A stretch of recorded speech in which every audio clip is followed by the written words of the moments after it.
Good morning. Time now is 8:45. Welcome to the South King Fire Board of Fire Commissioners special meeting. Pledge of Allegiance is our next, so Supervisor Gamble, please.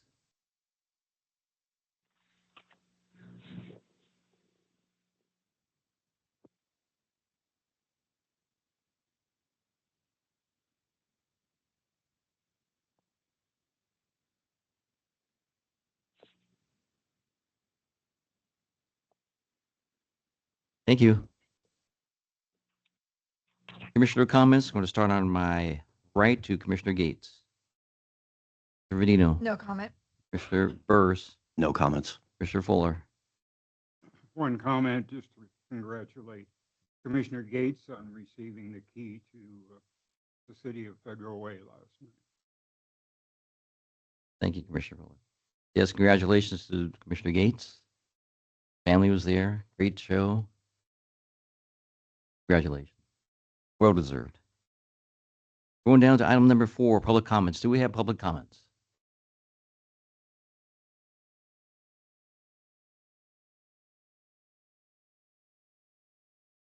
No public comments. I'm going to turn this over to Chief Corey Smiley, please. Good morning, Commissioners. My name is Corey Smetley, representing ESCI Consulting. Today, we want to have a public interview for the next fire chief for South King Fire. So I want to welcome everyone here today, and then we can start to work with our first candidate, which is we'll start at 9 o'clock. Our first candidate will be, let's see, the first candidate. Richard McGuire. I'm sorry for that. First candidate will be Richard McGuire. And that we'll start promptly at 9 a.m. 9 o'clock. Thank you. Okay.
Morning, Chief.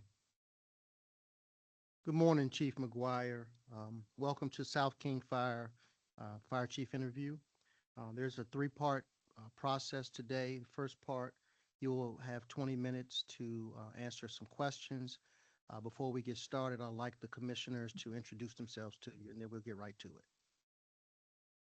Commissioner Gates, we'll start with you. I'm Bill Gates. Caroline Bedino. Greg Baruso. Greg Burris. All right, Chief McGuire, we have a 20-minute time frame. It's a hard stop, and we'll get right into it. Question one, please describe your fire service background, how it has prepared you to successfully lead this organization. Absolutely. So my fire service background, Does his mic need to be turned on? Is his mic on? Should be. good. Okay. My fire service background started as a volunteer firefighter in a very small community that pretty much did wildland with a little bit of structural.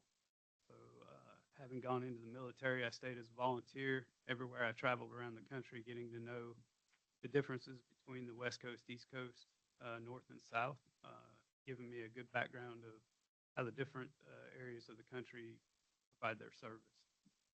After leaving active duty, going into an entry-level firefighter position within the Department of Defense, I started as an entry-level firefighter and continuously worked my way up through the past 25 years, obtaining every rank within the department with the exception of the Assistant Chief of Prevention. I think having filled all those positions, I have a good understanding of what the firefighters are actually needing and wanting, and that has given me a sense of being in the position I'm in now, the ability to better lead the department to the future. Question number two, what areas would you prioritize in your first 6 to 12 months as fire chief, and why? So I haven't talked to crews, leadership, some of the executive. There's a few items I think that would have to be addressed right off the start. First and foremost, transparency and communication. That was a common theme I heard throughout quite a bit of this process. I think the department and its personnel are needing some stability at the top, and having that transparency and communication will only improve the morale of the department itself. Next would be a common platform for data. Having talked with the fire marshal's office and also the shift folks that are entering reports, that it seems like there's several areas that the data is being recorded in not one consistent place that all that data can be reviewed. So it makes data analysis a little bit more difficult in order to determine where the needs of the department are.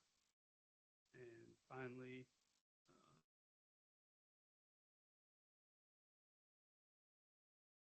that's all. Okay, what fundamental beliefs or core values drive your approach to leadership? Core values, integrity, honesty. Those two go hand in hand within the fire service. They were also instilled in me during my military time. I feel like demonstrating those as a stable leader at the top will have an effect on the rest of the department to ensure that the integrity and honesty goes throughout all the ranks of the department. How have you been actively involved in the community in your previous positions, and how do you plan to continue this involvement in South King? Absolutely. So the community I reside in North Carolina, I'm a volunteer deputy fire chief with the two departments that service my area. We do a lot of community outreach, being a volunteer or combination department. We do a lot of community outreach with our churches, with our commercial structures, just getting out and doing things like smoke detector canvases. We've set up a website where the folks can go on that need a working smoke detector, and they can enter their information. It gives us an email to let us know. We set up a time that we can go out there. We actually install the detector, do a quick safety check at our home, give them any recommendations that we see that could be a hazard to us if we had to respond, or to them in the event that they had an emergency. I think that involvement is key, and I think continuing those things would definitely be beneficial to the South King community. How do you approach collaboration with emergency response agencies and community organizations to address shared challenges? Yeah, I think having sensing sessions with the community to figure out what their needs and their desires are, and trying to figure out how we can merge those with the vision of the department to make sure that our ultimate customer service goal is achieved. Having that interaction with our surrounding communities and partners at the fire level would definitely be beneficial, as I've seen in talking with your training folks about the training that you do as a group in this area. I think those coalitions and partnerships go a long way to show the commitment that the department's had to building those relationships and maintaining them. I would like to think that I could come in and strengthen those relationships and improve upon them, and find us a better way to operate, train, and provide our customer service. How do you establish trust and open communication with both union leadership and non-represented employees? So trust begins with sitting down at the table, having two-way communication. Without the ability to communicate openly with the union, the personnel, the commission, you won't build trust without that communication. I also understand trust doesn't come overnight, especially when you're bringing in new leadership from outside of the department. It's going to be a process that will take a short amount of time in order to get where it needs to be. Working with the union, in my experience, by having open, frequent dialogue with them, it's led to less grievances and less issues for the bargaining unit employees. Keeping an open mind when it comes to the collective bargaining agreement, and making sure that the best interest of the department, the employees, and management is addressed at all times. Thank you. This concludes the open interview portion. Now we'll go to the spot topic. You'll have 10 minutes to present.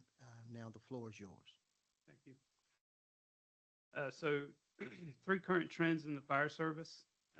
One of them that I feel like has been ongoing since roughly 2008, budgetary restrictions and doing more with less, essentially. Inflation and budgetary restrictions has lead departments to find creative ways to make budgets work. Some of the avenues to explore that will aid the department in obtaining equipment and personnel and apparatus that may be needed through grants that won't take out of the capital budget. That can also go towards training evolution or training equipment. In order to show, in order to, okay, in order,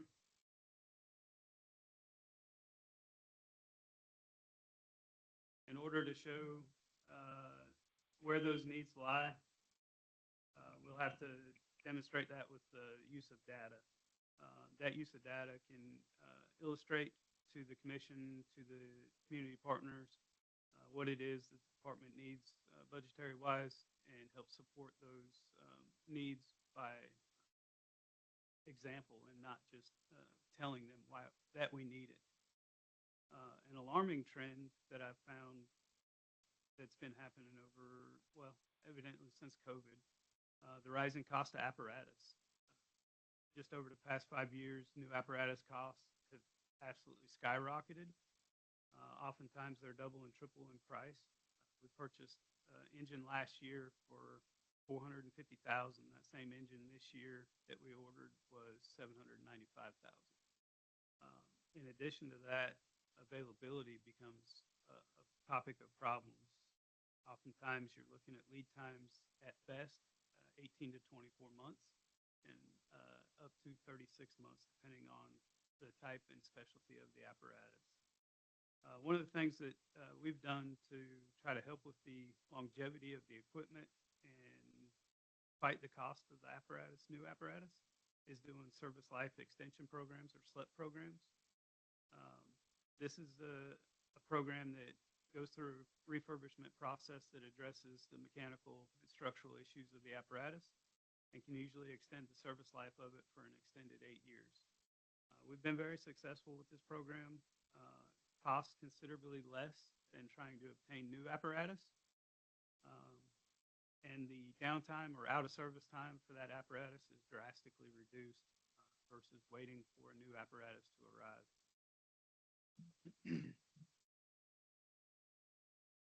My last topic is what I kind of already talked about is data-driven results. Departments that are able to track and closely analyze their data, brief it to the commissioners and the community, is proven to have more success in increasing staffing, budgets, stations, and equipment. Result that a department provides a great customer service, provides great customer service, and employees who are engaged. Results of increased staffing would result in employees who are not fatigued, burnout, or looking to leave the department for other agencies for better schedule or better pay.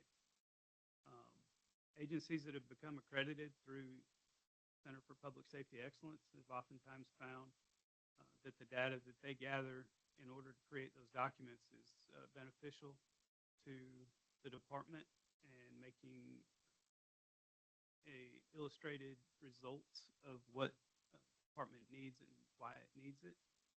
Not saying every department has to be credited or should, but following the model for the community risk assessment and standards to cover, along with the strategic plan that you provide during those documents, are very beneficial.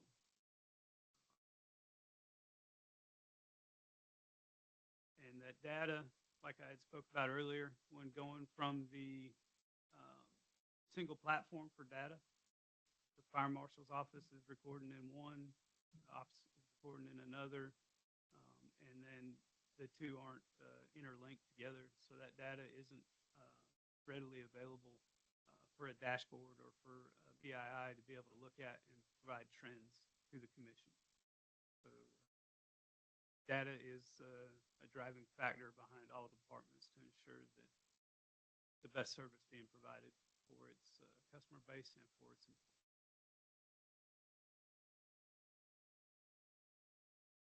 Thank you. That concludes the spot topic. We'll break for 5 minutes to transition to the executive session.